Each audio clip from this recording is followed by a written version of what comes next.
Yeah, mine. For the sixth, seventh grade folks in the library, we read every book in the juvenile section of Albina. A true story. I believe it. I believe it. Okay, really. Okay, can we Ready? do a sound check on you? Can you Sure. tell us your name and title here and what do you No, do? I got Oh, all you that. got it? Oh, excuse me. He's got a sound All check. right, Donna, we're ready. So you still want me to introduce Yeah, myself? please, Okay. on both segments, say my name Okay. is Donna, blah, blah, blah. My name is Donna Dingle, and I'm the Early Childhood Resource Specialist at Multnomah County Library. And I would like to talk to you about music and language and the connection between the two. Children learn language by hearing and talking to other people. They do not hear it by listening to the TV or to the radio. They need that human interaction to learn language. Amazingly, while children are learning words, they're also learning the structure of language, meaning that they're learning the rules, they're learning how words fit together to make sentences. All that learning happens simultaneously it all happens at the same time. One of the things that's important for an adult to do to help a child when their language is developing is to extend language. So if a young child says, "Doggy go," an adult can extend that by saying, "Did the doggy go around the house?" So you're taking the child's words and you're adding words to it, and that is a wonderful way for a child to learn to expand their language. Unfortunately, too much conversation around our household these days are very short commands, and we all get into that trap. It's time to eat, or time to eat, sit down, be quiet, all those little short commands. And children aren't learning the language that they need to create longer sentences and to develop a fuller sense of language. So that's why music is a wonderful way and a wonderful opportunity to start expanding the language experience. And I know this is very hard for some adults. They don't feel comfortable singing themselves and they don't want to sing with children. But children don't care. They don't care if you sing on pitch. They don't care if you can carry a tune. They don't care if you can follow that. What's important is that they hear the human voice and that you are having that interaction with your child. The benefits of actually singing one-on-one in particular with a child is that they begin to, first of all, songs have complete sentences. For example, "Twinkle, twinkle, little star, how I wonder what you are." Now that's not a sentence we would normally use around the household, but you can see the children can follow the full sentence structure. The other thing is music is so filled with descriptive words. For example, up above the world so high, like a diamond in the sky. There are descriptive words that fall into place within the sentence structure of music. And then the third thing is that when we're singing, it encourages pronunciation. "Twinkle, twinkle, little star, how I wonder what you are." Now, we wouldn't necessarily around the house speak that clearly, but when we sing, we take the time to enunciate, or we might exaggerate the words a little bit, and then children begin to articulate and use their tongues a little clearer and say words more clearly. That all happens so easily when you're singing. I use that simple song just because everyone knows "Twinkle, Twinkle, Little Star," and yet look at all the wonderful things that happen just within that short song. We accomplished all of those things. We created long, full sentences. We had descriptive words, and it's a wonderful way to play with the sounds and articulate the words. And you can do that while you're in the car, while you're in the bathtub, while you're waiting in the grocery store line, or when especially when you're rocking in a rocking chair. That's a wonderful time to take that time to sing with a child. It's also interesting to observe children when they are listening to music. If they have opportunities to, particularly if they're in a live concert, or to watch them while they're hearing someone else sing and see what's going on, and you can almost see what's going on in their minds sometimes. They are learning a much deeper level of listening than we do in normal conversation. If you watch their eyes and their faces, they're so intent on what is happening. And listening and concentration is a very important piece of language development. Language is communication, so it's not just learning words and learning how to talk, it's also learning how to listen, because we have to listen to gain understanding what the other person is saying so that hopefully we can respond in an appropriate way. And I think if you watch children that have short attention spans, when they're listening to music, they can extend that attention span much longer. They become more intent into what they're listening. I like to take recorded music. This is the one time I really like to use recorded music, and not music with words, but instrumental music, all different kinds.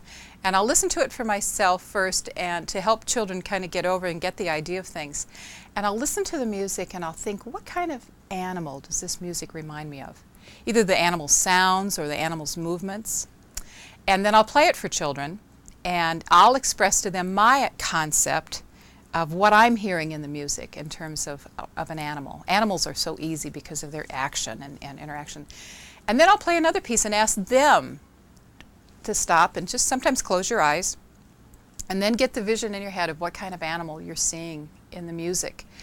And then have them share it with us, and then we'll listen to it again and think about the other person's animal that they're doing. And sometimes we might even then get up and move around to the feelings of that animal brings about.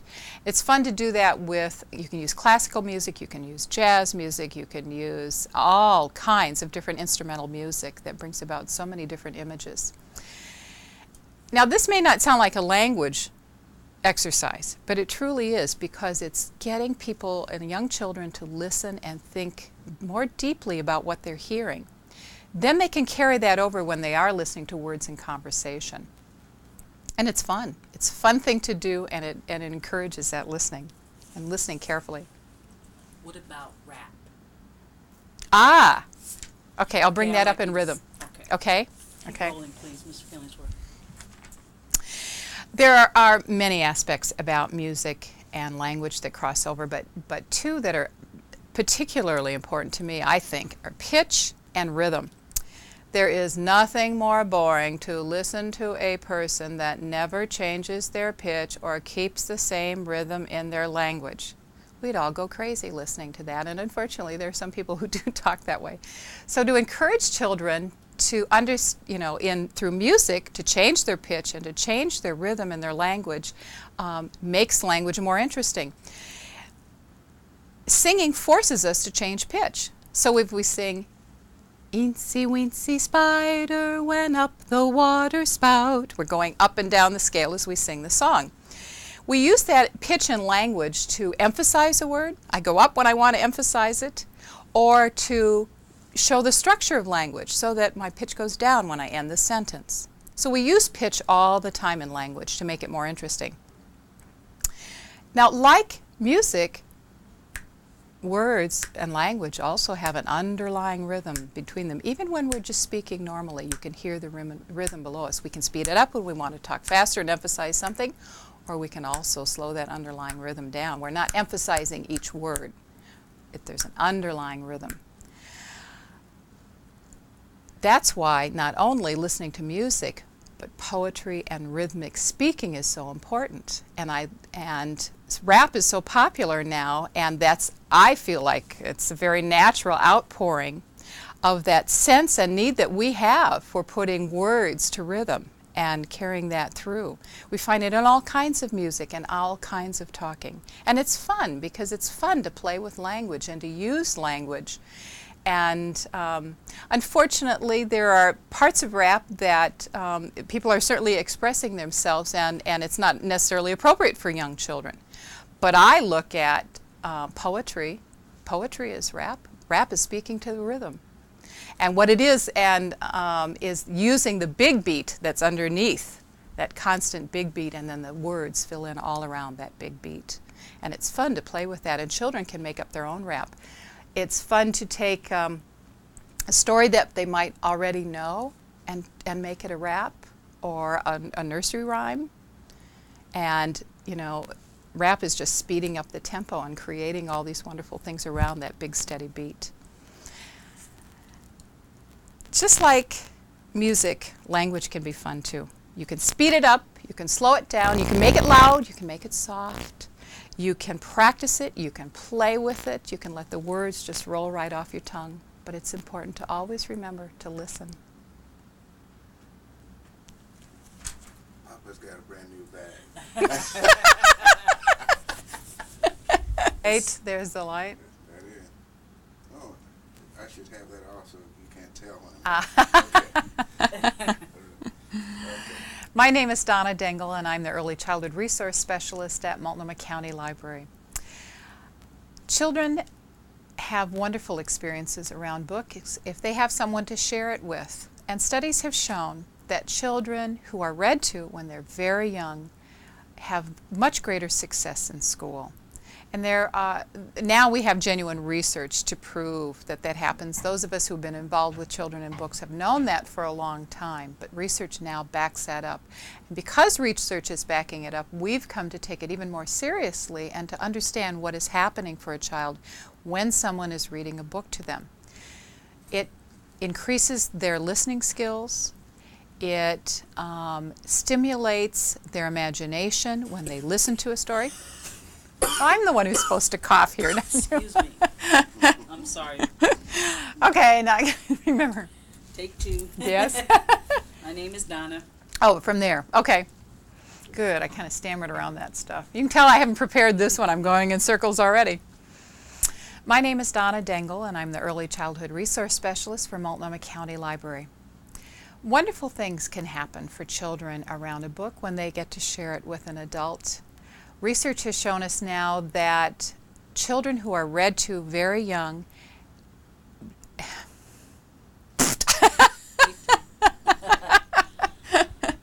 Very well in school. Perform very yeah, well. that's what I wanted to say. It doesn't have to be that long, your piece here. It's just a supplemental piece. Right, right. Okay, okay. I'm there. See, like I told you, I like to have my thoughts prepared, but anyway. My name is Donna Dingle, and I'm the Early Childhood Resource Specialist for Multnomah County Library. Wonderful things can happen for children around a book, especially when they share it with an adult. Research has shown us now that children who are read to when they're very young have a much greater success rate in school.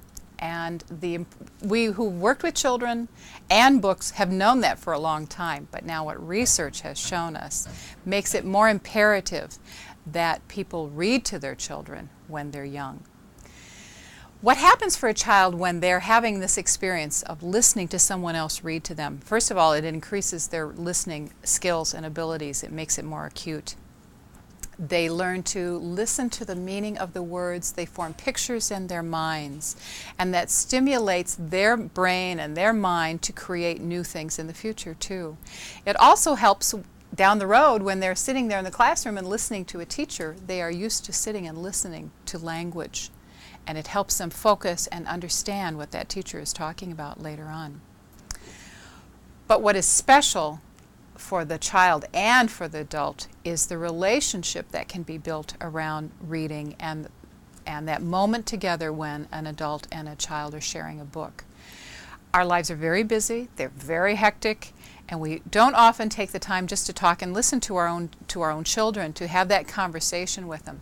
If you set aside 10 or 15 minutes each day to read a story, to listen to a book, and to share conversation around a book, that will benefit that child for a lifetime.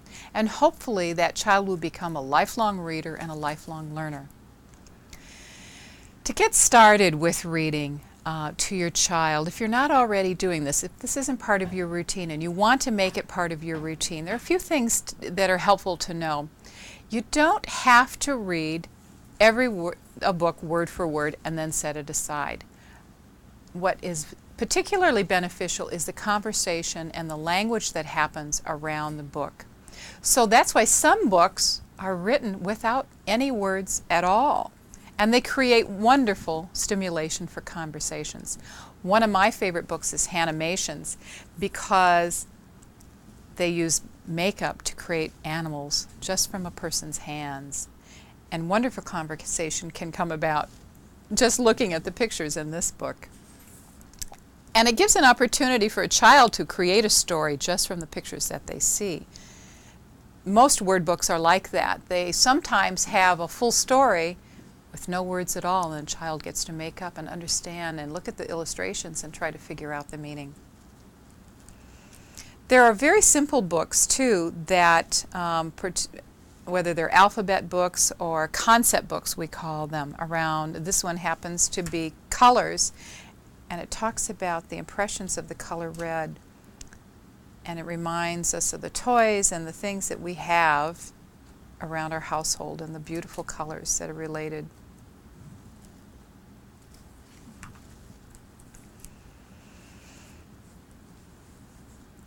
When you're reading to a child, we have so many wonderful stories that are available, but don't forget to use poetry and other forms of reading.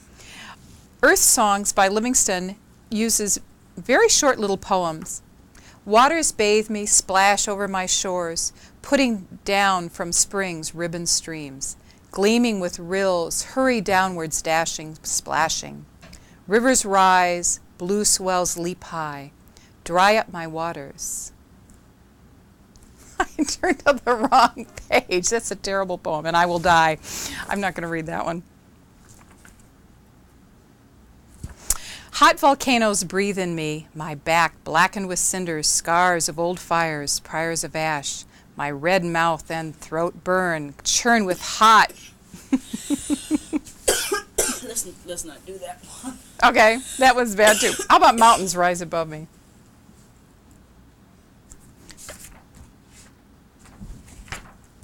Mountains rise above me, their slopes white, bright with fresh snow, tall peaks glistening, blistering brown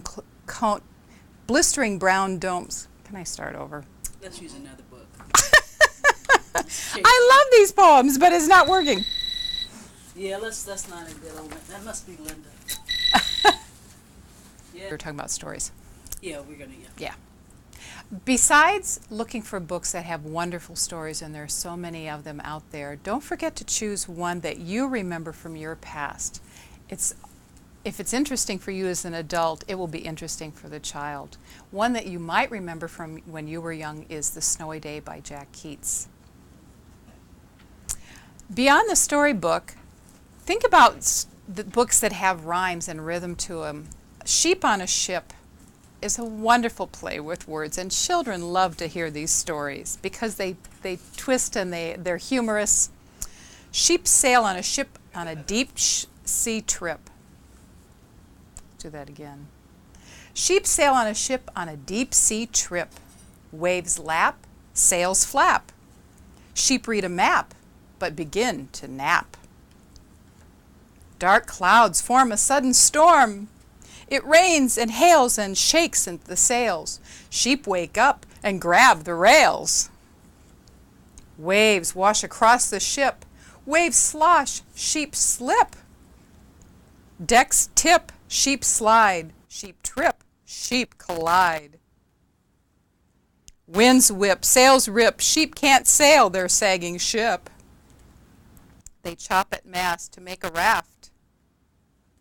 Sheep jump off their sailing craft. The storm lifts, the raft drifts. Land ho, not far to go. Sheep come paddling into port. Sheep jump off, sheep fall short. Sheep climb out, sheep drip. Sheep are glad to end their trip. It's a wonderful play on words. The children learn new vocabulary, and they learn the rhyme and the rhythm behind the story, but it's also humorous, and it's fun, and you will read this one over and over and over again. Another book that likes to play with words and sounds is Chicka Chicka Boom Boom. The alphabet, one by one, goes up the tree, but the tree can't hold them, and they all fall down and climb back up again. Another way to introduce a book to a child might be from an old familiar song. Marianne Kowalski has written a book called The Wheels on the Bus, and that's an old familiar song we sing over and over again. The wheels on the bus go round and round, and it takes you through the whole song over and over again, but there's a nice surprise at the end. The best part about sharing is that this is an opportunity for you to sit down with your child and share an experience with them, to have a quiet time to read a book, to have conversation, and to share stories. You don't have to read them word for word. It's better if you don't sometimes, because then you can extend the meaning and explain and introduce new words to your child around the book. And the best place to find these books is in your library because they're free. So come in and visit us anytime, and you'll find lots of books for you and your child. Now, Sorry about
Oh, Miss Sue, you just don't know. My 3-year-old is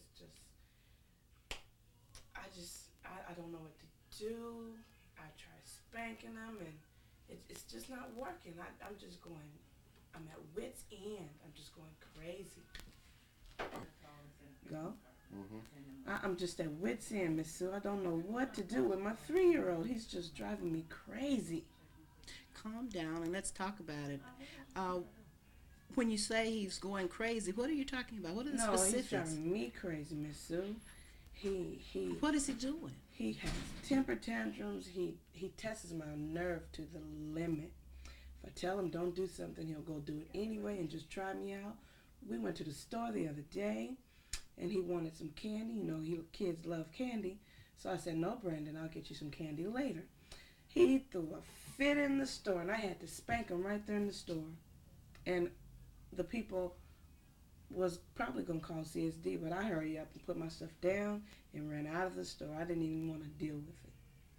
Well, let's take a little time and talk about what kinds of things might prompt him to have this behavior, this negative behavior. Okay, go on. Calm down and let's talk a little bit about what kinds of things might have prompted his behavior and what we might do, some things you might try beforehand, before the behavior begins. Okay. Can you tell me, was he tired? Well, you know, he was in school earlier, and I think they might have gave him some, you know, like they give all the little kids some candy. But I just didn't think that candy made a child hyper. But it can. It It may very well make them hyper and make them act in that manner. The thing that I want to talk about a little bit, though, with you is when you say he's driving me crazy and he's doing these kinds of things, you told me a little bit about the fact that he wanted candy. Yeah. And when he couldn't get the candy, then he started to have a tantrum to try to get you to get the candy. Do you think there was something else you might have tried rather than spanking? I just have no idea. Spanking worked for me when I was young, so I figured it worked for him too. Okay. You know, you're concerned about CSD being called in when you're spanking your children in public. That's really can happen. And the thing that we might want to try with him, what if you tried saying to him, Brandon, you can't have the candy right now, but perhaps after dinner you could have a piece of candy. Do you think that would have settled him down enough that he wouldn't have had the tantrum, or was it just... I think he just wanted the candy right then and there. And no matter what, he wanted the candy. So then he just fell out on the floor and started kicking his feet and hitting his hands. And I was so embarrassed, Miss Sue. Just repeating what you had said before. He just started. He wanted the candy right then and there. He just fell out on the floor and started bucking his feet and hitting his hand and screaming to the top of his lungs. And I was so embarrassed, I just left out the store. I can understand you being embarrassed. And sometimes there's just no way to not be embarrassed with a situation with a child, because the child is going to be very angry, and when they're angry, they're going to act out. And so he's crying and he's kicking and he's making a real fuss. But one of the things you may want to try the next time this occurs is, rather than you spanking, is that you get a handle on your child. Just get a good hold on them and get them under your arm, where if he's kicking, he's not actually kicking you, but he's kicking, you know, outward, and then you still got control. Okay. And you can be talking to them and sharing with him, Brandon, you can't have candy right now. Perhaps later after dinner, but not now. And so I need to hold you until you can take care of your own self in a way that is not tantruming, or you wouldn't use the word tantruming with a child, so you can cut that. Let me just start over. You wouldn't use that terminology with a child. Just anywhere you want to start it at that. The next time your child is somewhere and maybe going to go into a tantrum or starts a tantrum, and though it may be embarrassing, the loudness of the crying, it may be embarrassing to you, what you might want to try is just to get your child under control by gently picking them up and then putting them under your arm. And if they're kicking that way, if you got a good hold on them, if they're kicking, they won't actually be kicking you, but they can still get the kicking kind of out of their system.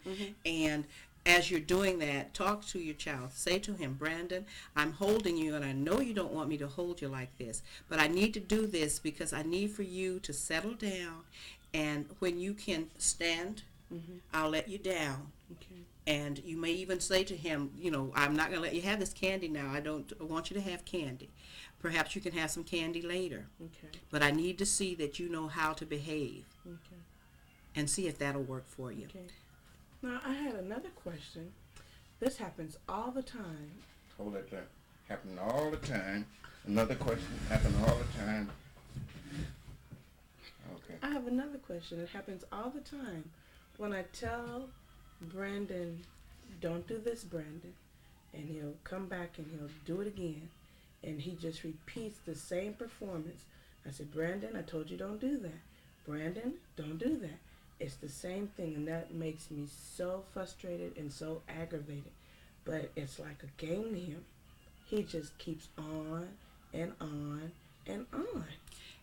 When you say to Brandon, I want you to do something, do you explain it so that Brandon understands what you really want him to do? Or is he just saying, and not really understanding? Do you get him to say back to you what it is that you want him to do? No. For example, if you want Brandon to go to his room and pick up his shoes or pick up his toys out of the floor, when you say that to him, he said, Brandon, I need for you to go to your room and to start to clean up your room. If you don't make it specific as to what you want him to do, he may not really understand what it is you want. Okay. And being as young as he is, he may say, okay, and then he'll go, and perhaps he'll go and he'll get to playing in the room instead of putting things away. Okay. But sometimes if you say to a child, I need for you to go and pick up the toys that are in your room and put those toys back in the toy box, then if you ask them, Brandon, what is it that I've asked you to do, or what is it that I need for you to do? Then if he says back to you, go to my room, pick up my toys, and put them in the toy box, then you know that he really understands what you want him to do. Okay. If he says something like, go to my room, then that's all he heard of it. And then you need to make sure that he understands what it is you want him to do. You may want to go in the room with him and show him what it is you want him to do. You may want to say, see, I want you to take these things, these toys, and put them over into this container, into the toy box. And then once he's done one, you know he really understands what it is that you want. If he doesn't do what you want him to do or what you've asked him to do at that point, I would think that you would, you may want to try having him sit for a few minutes in a timeout situation where he's sitting very quietly. But while he's sitting, you need to be talking to him and saying to him, do you understand the reason that you are sitting here instead of playing or whatever the activity you've interrupted him from doing? And that way, there's an understanding forming as to why I've had to stop doing these fun things that I like to do as a child to sit here and do nothing. But it gives them an opportunity to think about what they have done and to think about how they might correct that. And then you talk to them about it. And I read